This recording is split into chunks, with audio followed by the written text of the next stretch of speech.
Alors il y a plusieurs raisons à ça. La première des raisons, c'est que EA a décidé depuis quelques années maintenant de s'associer aux quatre grands qu'on appelle les Big Four du championnat, Paris, Lyon, Bordeaux et Marseille. Dans chacun de ces clubs-là, un partenariat privilégié a été signé afin de faire que EA soit l'éditeur de sport du club.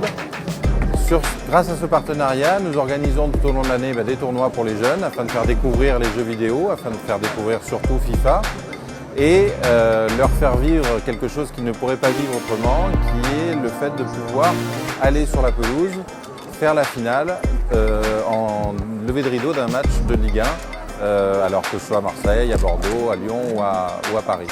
La deuxième des choses, c'est que EA a décidé dans le jeu FIFA de faire jouer des vrais joueurs. On retrouve les vrais noms de joueurs, les vrais noms d'équipes. Vous avez par exemple la Hollande qui est venue re-signer encore un partenariat cette année avec l'éditeur. Donc il nous semblait naturel et simple de faire revivre les joueurs de l'équipe réelle en même temps que l'équipe virtuelle. Donc c'est la raison pour laquelle vous trouvez sur FIFA la possibilité de faire évoluer votre équipe tout au long de l'année. Enfin, la dernière des choses, c'est bien entendu la notoriété du club qui permet des opérations de communication importantes, à la fois au niveau média, mais surtout au niveau supporter, pouvoir se faire connaître et pouvoir profiter l'un et l'autre de cette notoriété, interagir à chaque fois entre le football virtuel et le football réel, de plus en plus chaque année, puisque de plus en plus les jeux sont réels.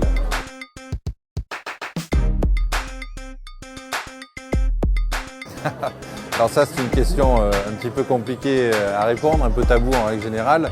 Ce que je peux vous dire, c'est que c'est qu'en centaines de milliers d'euros et qu'on a plutôt un partenariat avec les quatre grands clubs. Donc voilà, on pourrait avancer des chiffres, mais qui vont dépendre totalement de la notoriété du club.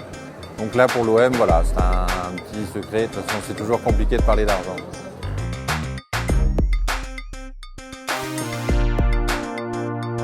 Alors cette année, c'est un petit peu particulier en plus, puisqu'on organise au minimum 4 tournois sur ces 4 grandes villes, sur les 4 villes déjà citées.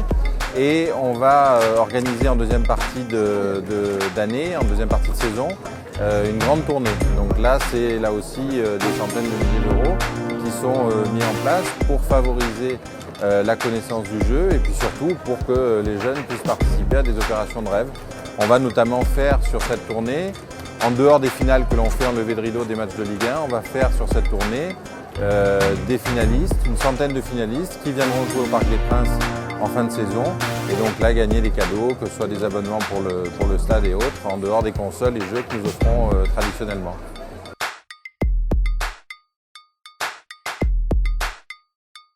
La Foire de Marseille est un événement, on va dire, incontournable au niveau local, c'est une évidence, à la fois en termes de notoriété, à la fois en termes de monde.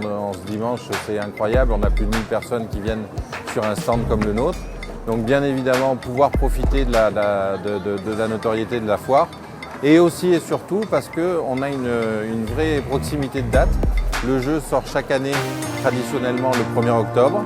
La foire étant du 25 septembre au 5 octobre, ça nous permet de faire découvrir en avant-première le jeu FIFA 10 à l'ensemble des personnes qui viennent nous voir sur le stand.